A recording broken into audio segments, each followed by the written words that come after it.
to a wrestling podcast with MrEliMac. I am MrEliMac, and I'm finally able to get to the AEW recap. That is right, Wednesday, AEW Dynamite happened, and I'm finally able to talk about it. I've been so busy these past couple days, so I'm very happy that I'm actually able to talk wrestling again. And AEW Dynamite had a lot of stuff happen. We had the return of Jeff Jarrett, him explaining why he came back. But the main thing that we had was that Saraya, formerly known as Paige in WWE, she is officially cleared to compete in the ring. So yes, Saraya is officially back. She can compete in the ring, and she's going to be having her first match in years. She's going to be finally having that match against Britt Baker at Full Gear. That was confirmed at AEW Dynamite, and I'm very much looking forward to seeing that match. But again, before I actually get into the recap for AEW Dynamite, if you like this video or this podcast, please hit the like button and subscribe to the channel. That way you can stay up to date with all the videos that I have here on the channel. Also hit the notification bell. That way you can be notified whenever a new wrestling podcast episode comes out. So back to Saraya coming back to compete.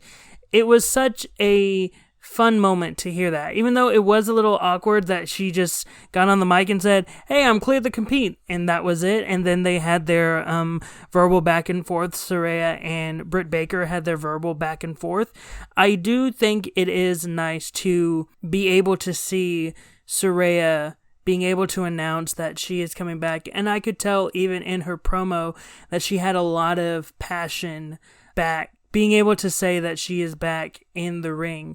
And I will have to say, when it comes to the women's matches in Full Gear that we have, the 3 that have been confirmed, I have to say this is the one that I'm looking forward to the most, because a lot of eyes are going to be on this match. And I also think that these 2 competitors, Saraya and Britt Baker, DMD, are the 2 biggest names right now in AEW, and I do think that they're going to be the ones that, in terms of women's wrestling, that are going to be the ones that really move the needle in terms of what AEW is going to have. So yeah, I'm very much looking forward to seeing what Saraya does in Full Gear. And yeah, that was just a quick little thing at the top.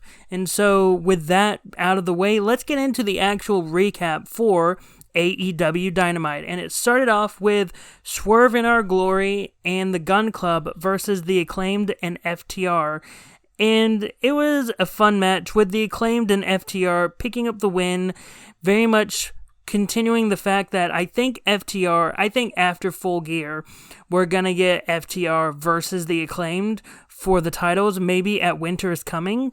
I could see that being the tag team title match, even if it's not at the actual Dynamite Winter is Coming. It may happen at the Rampage Winter is Coming, because I believe it's a double show they do for Dynamite and Rampage. They just have a full Winter is Coming event. So yeah, we're going to probably see the Acclaimed versus FTR after Swerve in Our Glory, and I wouldn't be shocked after Full Gear if the Acclaimed win and beat Swerve in Our Glory, if that is the moment that Swerve in Our Glory, Keith Lee and Swerve Strickland, if that is the moment where they officially part ways, and the moment where Swerve Strickland, I believe Swerve is the one that's going to be the full heel, and they'll very much have a feud between the 2 of them. At least those are my thoughts. I think that's going to happen. The Gun Club is just the Gun Club, and I wouldn't be shocked if Tony Khan eventually has the Gun Club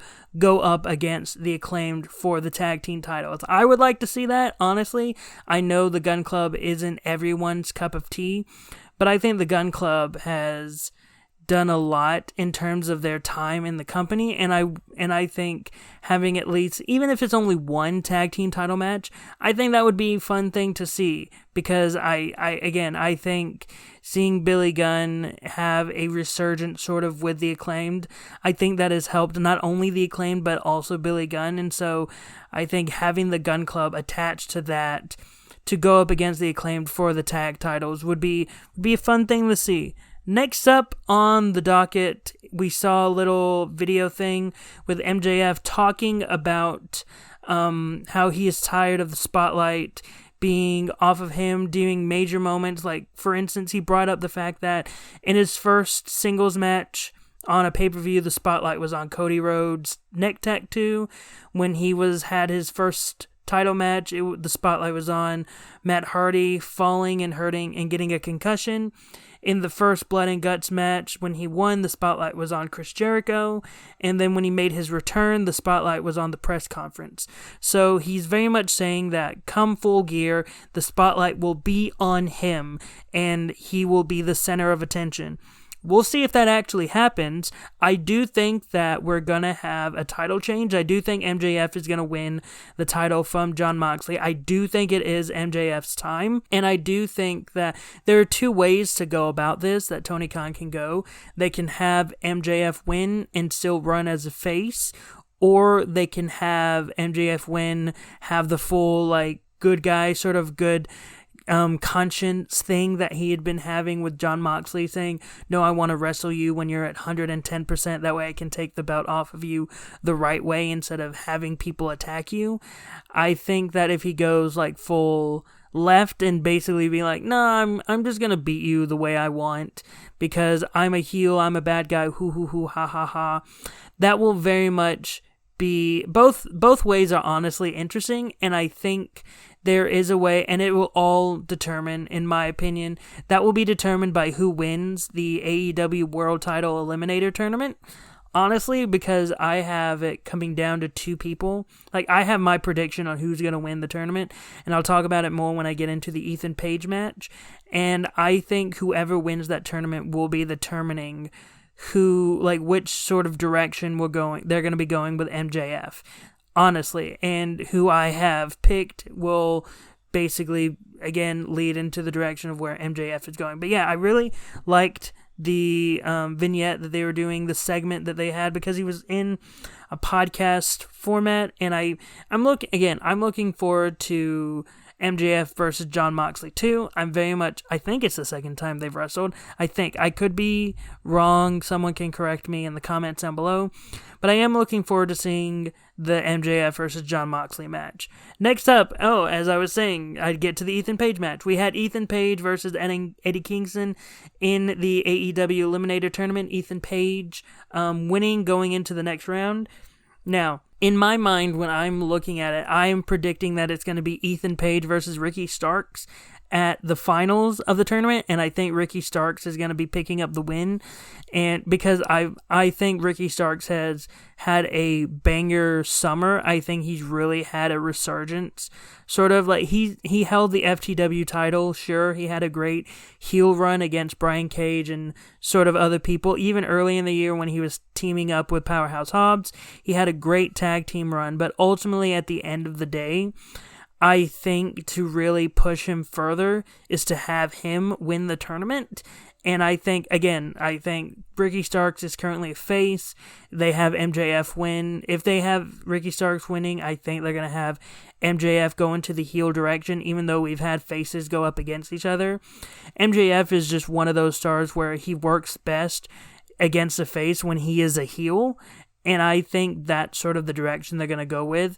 But again, because I have Ethan Page and Ricky Starks as sort of the finals of the tournament, if Ethan Page wins, that could lead to a MJF face match. Because, again, sure, heels versus heels work. But again, I think MJF works better when his alignment is the opposite of his opponent. That way he can fully dig the knife in and twist it even further. So yeah, I loved seeing Ethan Page win. I really did, because I think Ethan Page deserves a lot of attention, and I think this could be the start of him getting a lot of attention, honestly, in my opinion. And I think this would be a fun thing for him to do if he does successfully get to the finals. And this would be a very prominent spot on the Full Gear card for him, at least in my opinion. I don't know when this would happen. For all I know, this could be the opening of the pay-per-view. And if it is, that's going to be sad, but I very much think that this could be a start of a prominent position on the card. But next up, after that match, we had Wardlow squashing Ariya Daivari for the TNT title, but then Wardlow after that calls out Powerhouse Hobbs. Wardlow tells Hobbs that he isn't taking anything from him, that Hobbs isn't taking anything from him, and instead that Wardlow will take every title in AEW that he wants. Every title in AEW that he wants. And then Samoa Joe didn't like hearing this, and he put a sleeper hold on Wardlow, basically ending War Joe, which I find surprising. But again, like, I'm looking at this, and I don't know if this is a heel turn for Samoa Joe. It could be.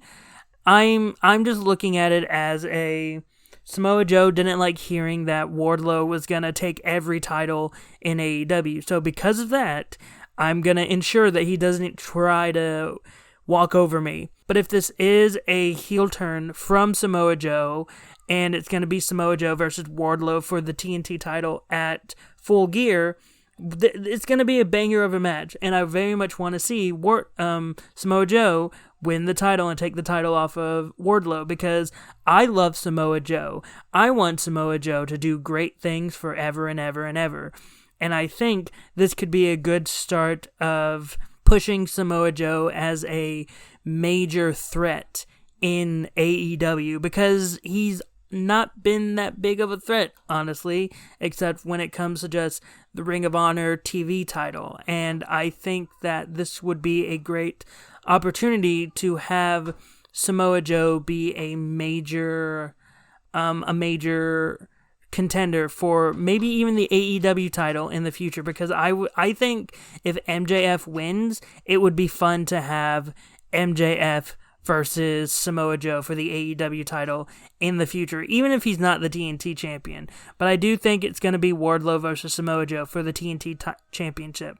That's just my opinion. And then after that, that's when we get the Saraya announcing that she's cleared to compete and return in the ring.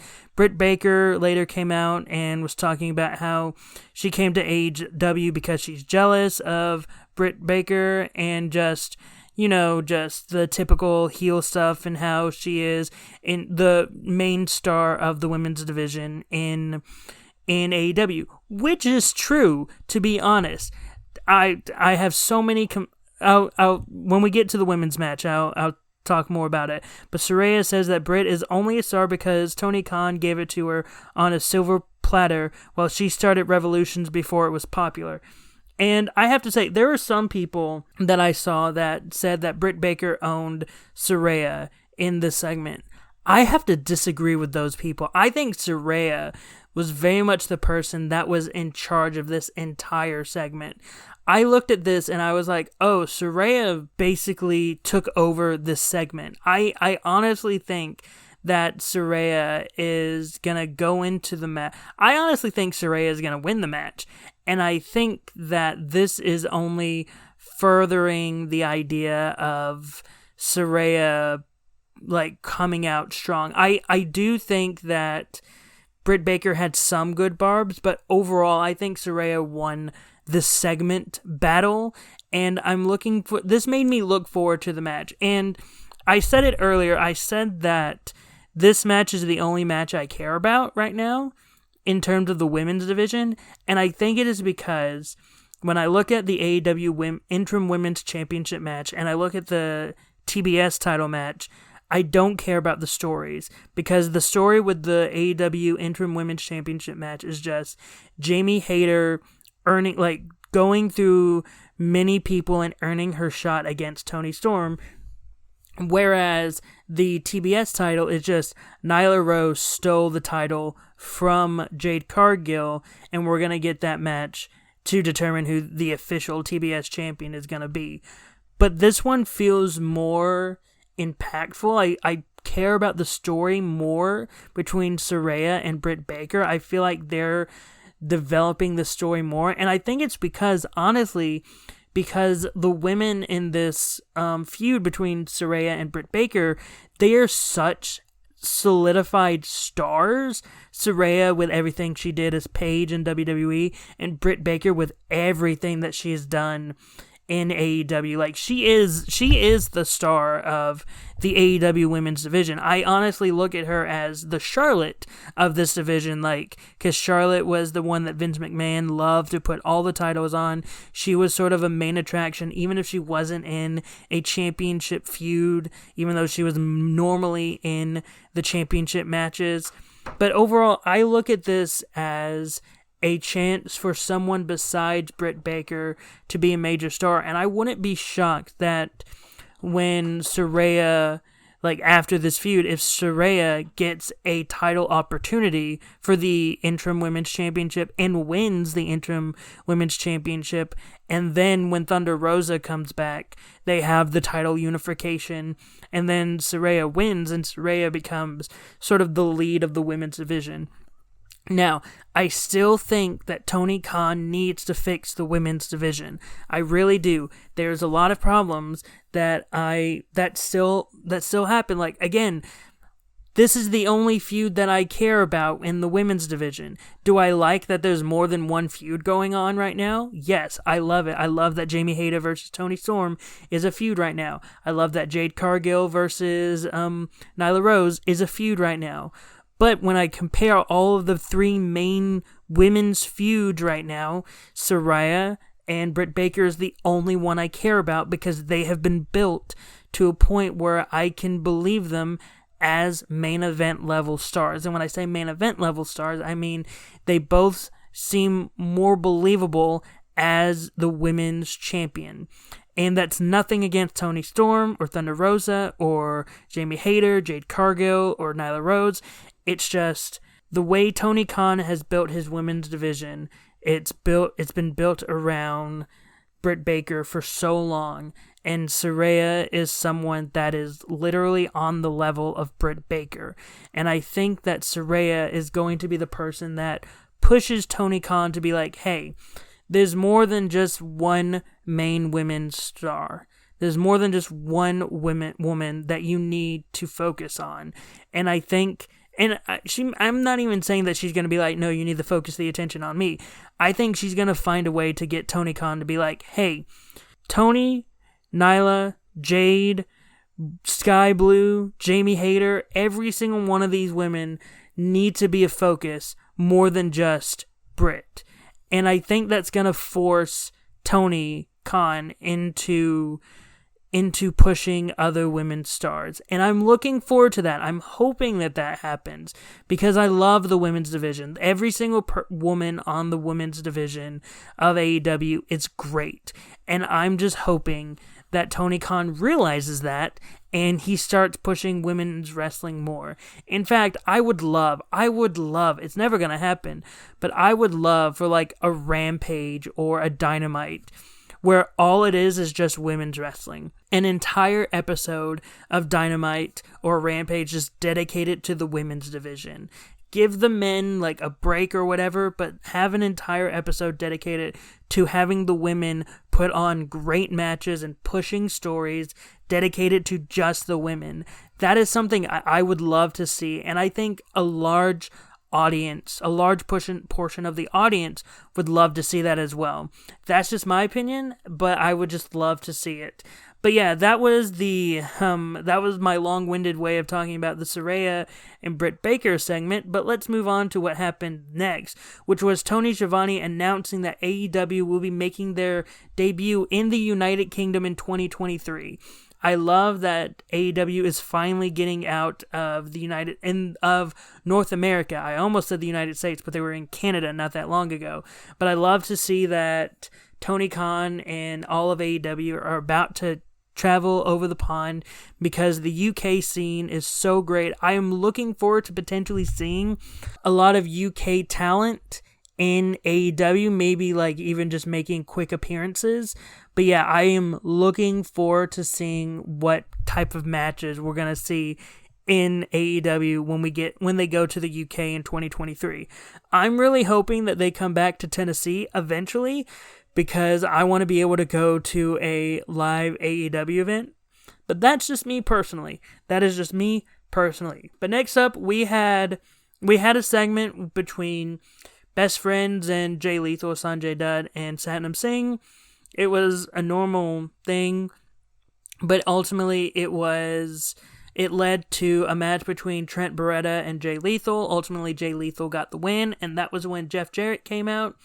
He puts over Lethal, Sanjay Dutt, and Satnam Singh, and ultimately he says the reason why that he came out was because when a friend calls him, he actually goes and helps his friend.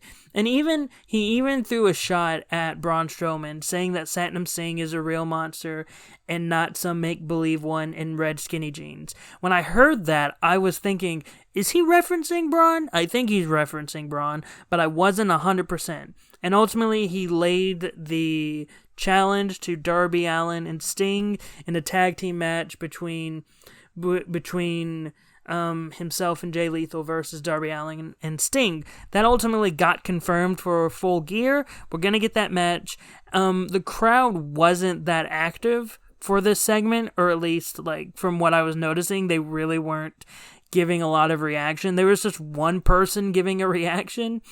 And yeah, I still don't know how I feel about Jay Lethal, Jeff Jarrett being in AEW. Look, I understand he is a Tennessee native, but at the same time, I don't know. I'm just not feeling Jeff Jarrett in AEW, because he still has his theme song from his time in Impact. And so I'm sort of just thinking to myself, I hope we don't get a situation where Jeff Jarrett tries to start taking over or something like that, because I like AEW right now, and I don't want Jeff Jarrett to sort of potentially throw everything out the window if he does take over. But I don't know. Like, again, it's interesting right now, and we'll see what happens next in the future. But next, we had another vignette of the Elite sort of like reappearing, and it had a lot of Full Gear stuff. So that's making me think that the Elite's going to be coming back in Full Gear. At least those are my thoughts, and who knows, maybe they'll eventually win back the AEW Trios Championship.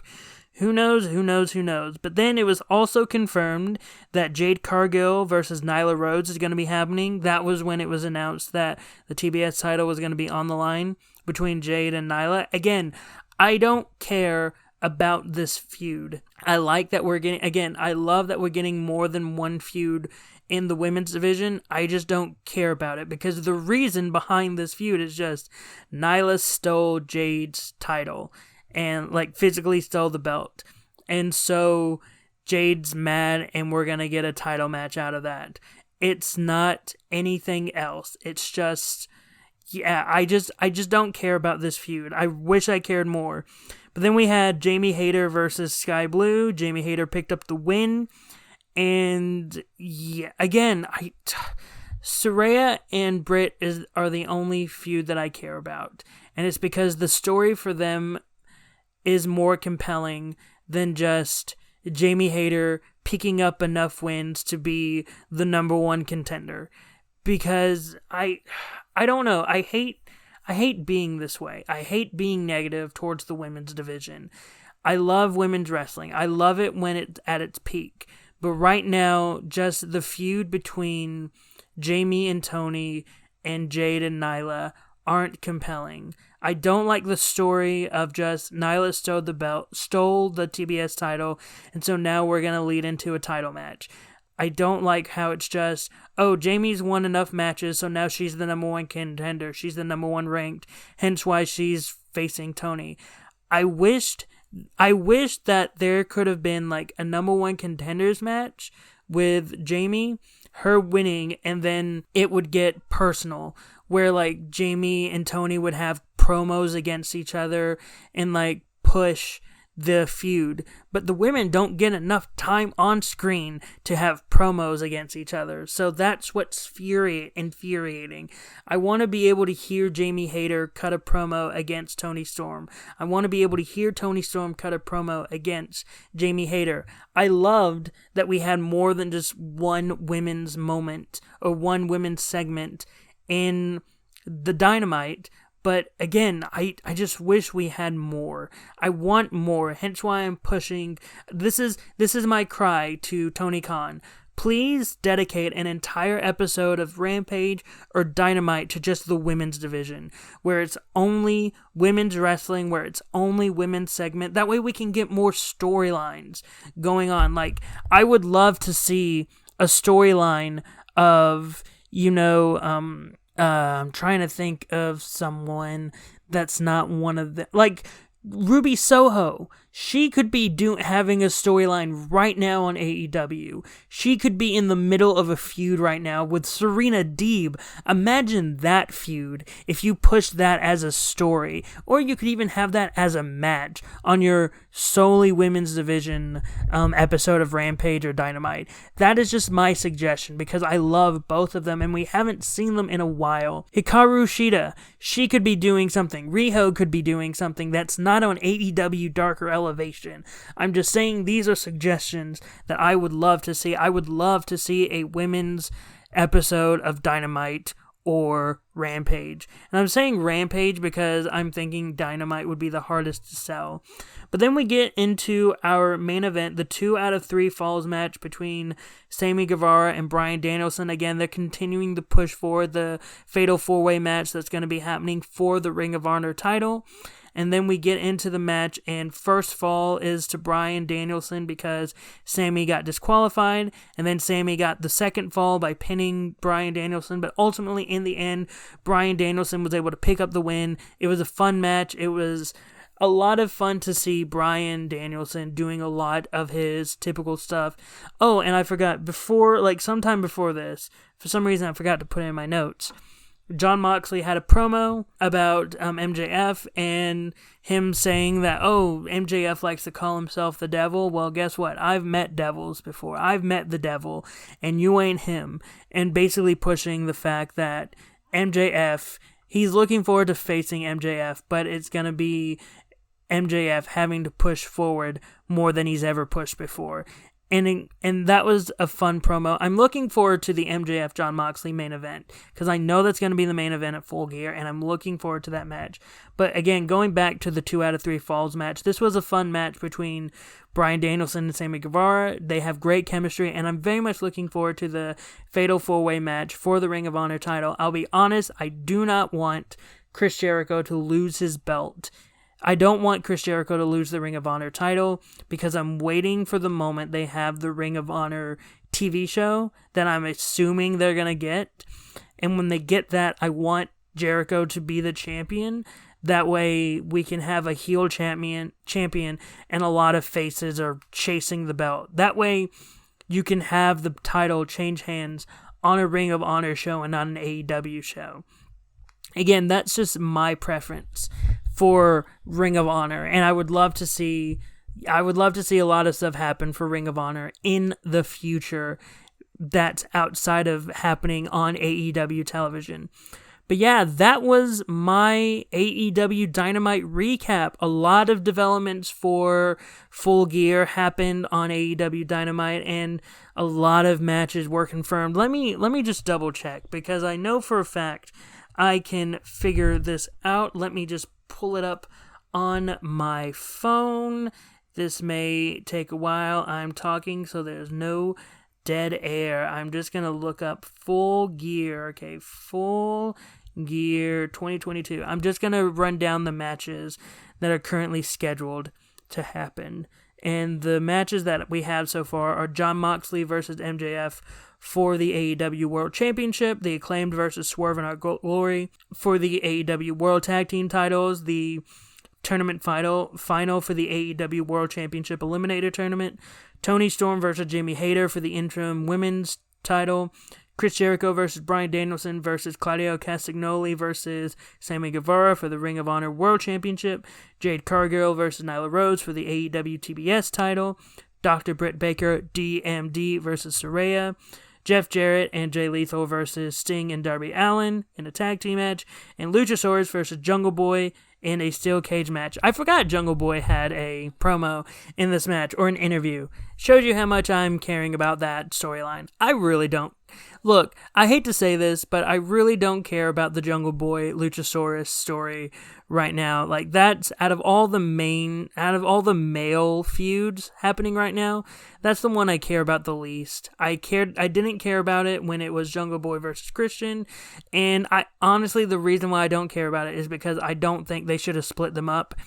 I understand why they did, because I think they want to start pushing Jungle Boy as a single star, because ultimately I think that Jungle Boy is going to be the one that goes on the single run while Luchasaurus is stuck in the mid-card run. Like, Jungle Boy is going to have the main event singles run, and Luchasaurus is going to have, like, the mid-card run where maybe he goes for the All-Atlantic title or the TNT title.